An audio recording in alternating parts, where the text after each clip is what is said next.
this oh my god, this has to be talked about because it's such a big deal, and a lot of people are actually floating through life not knowing what's going on, but you want to be part of this community. It doesn't make any sense. Granted, this is gonna be one of the first and last times you guys ever see me without a hat. It's not gonna happen. It doesn't happen. The only reason why I don't have a hat on is because whenever you get that fresh cut, you know, you want to show it off just a little bit. But other than that, let's get back on topic. I'm still trying to wrap my head around that. Like, what does too feminine to be a stud mean? What does that mean? What? And I can't even fathom that. What is that sentiment? What?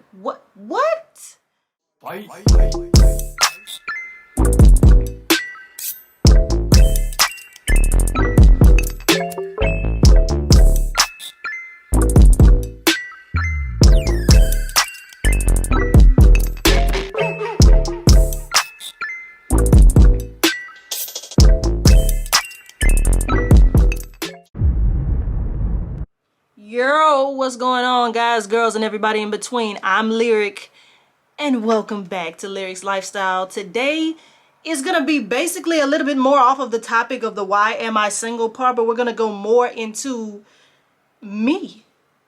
Not only me, but a lot of people that live here on earth, and it's a word that we all know and love, but we kind of skip by and act like we don't know what it is. Not only do we act like we don't know what it is, but we need to know what it is because it actually lives within a lot of people nowadays. And that word is androgyny. Androgyny. It has absolutely nothing to do with sexuality. That's what people get messed up. Androgyny is literally a combination of masculine and feminine within a human form. It has everything to do with gender identity, maybe your gender expression, but it has absolutely nothing to do with sexuality. Now, when it comes to labels, I don't believe in them. I'm gonna be honest with you. I believe labels belong on boxes. I don't believe they belong within people. So if you would describe me within your label, I would describe myself as an androgynous lesbian. And the reason why I put androgynous in front of that is because of the fact that I don't believe in masculine and feminine characteristics. I don't believe in them. They both live within me. I have masculine characteristics. I have feminine characteristics. Back to the first sentiment. I believe I consider myself androgynous because I don't, if you literally depend on anything, all of these labels within lesbians have to do with clothing and within, you know, mannerisms, if anything. It's just, I don't believe in any of it. So if you want to put yourself in a box, that's fine. I just don't bring that around me. Don't get me wrong, there's absolutely nothing wrong with these terms of stud, dyke, all of the above. I just don't express myself in that manner. I don't live by them. I don't want to be classified as them. Granted, I don't care what you call me whenever I'm not around. Just you don't have to call me anything. Just call me Lyrik. Hey, how you doing? I consider myself androgynous because of both my masculine and feminine characteristics. You may see me dressed like this on a regular basis, but I dress up in, you know, dresses and high heels, and I get my hair done and makeup done sometimes as well. It doesn't happen that often, maybe every blue moon, but it happens sometimes. And for putting that in the sentiment, it's hard for me to date on that note because I think people expect this Lyrik all the time. So when I come out with a dress and heels, you're gonna be like, no, we're not doing that. No, I'm not doing that with you.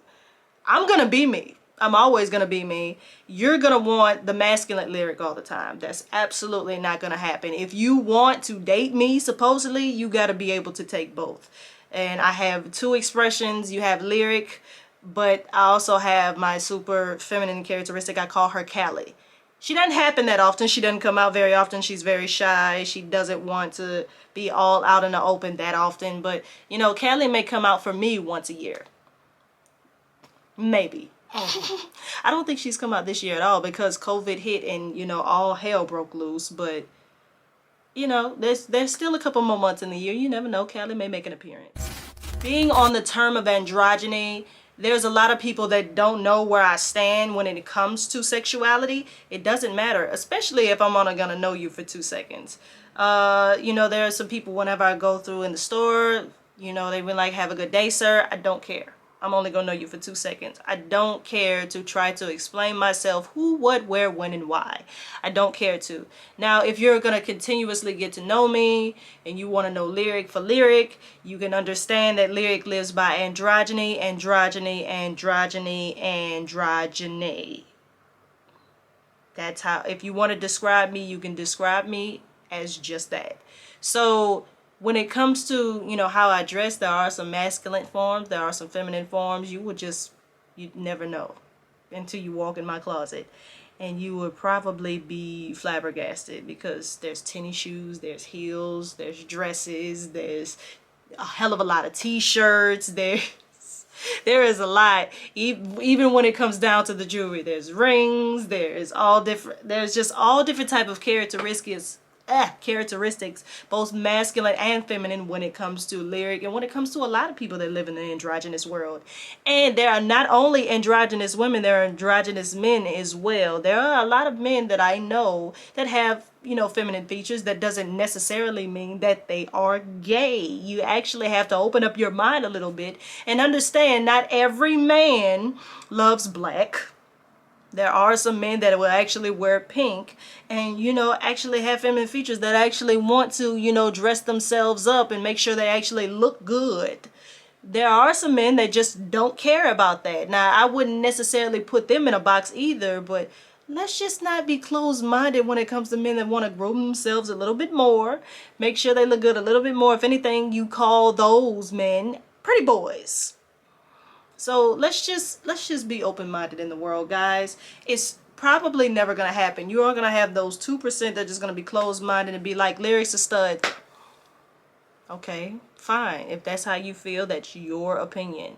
But there are a lot of more people that are open to figuring out, when I explain to myself, oh, I'm androgynous, and you're gonna have somebody else to say, what's that? That means you have just opened up the world. But if you're going to be a part of this community, let me just say something. If you're going to be a part of this community that we live in, LGBTQA, and there are way many more letters that I don't know, I would actually want you to get to know the community. There are lesbians, there are trans, there are so many people in this community of ours that you probably want to get to know, but you know, you're too biased. You don't want to know. You want to be closed-minded. But the world is changing every day, absolutely every day, and the world is opening their minds absolutely every day. Even to this day, you have people like my mother that are older, and they actually want to know, when it comes to you, why you are who you are. So let's just not be closed-minded in the world, guys. Let's be open. Let's actually get into why we are who we are. Because you may have me say I'm androgynous, you have somebody else that say they're non-binary, and it takes for you to ask, what's that?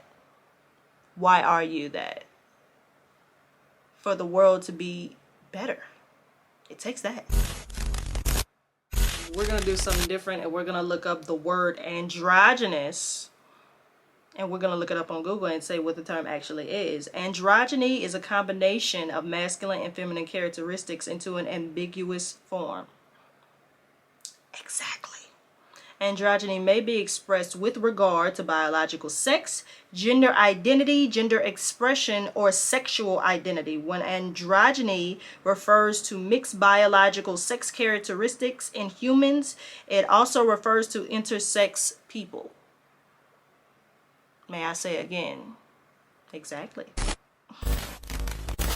The way you would see Prince, you know, wearing heels, or another way you would see Janelle Monáe wearing black tuxes.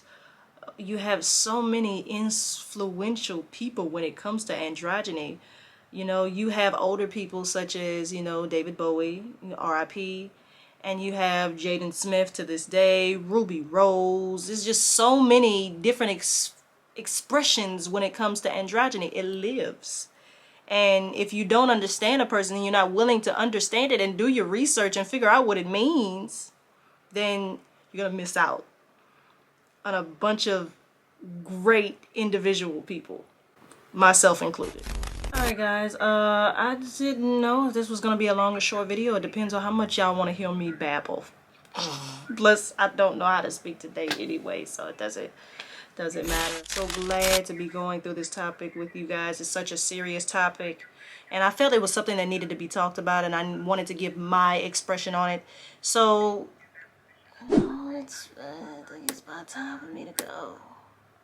About time for me to go. I think it's about time for me to roll out. I don't want to go, but you know, I gotta go. So, you know, it's something that I always ask y'all. You know, it may be, you know, it's just I always want to ask. I feel like it's, you know, it's my thing now. It's a thing with me, with y'all, and the way I express myself with y'all. You know, it's just one question, just one simple question. Y'all tired of me yet?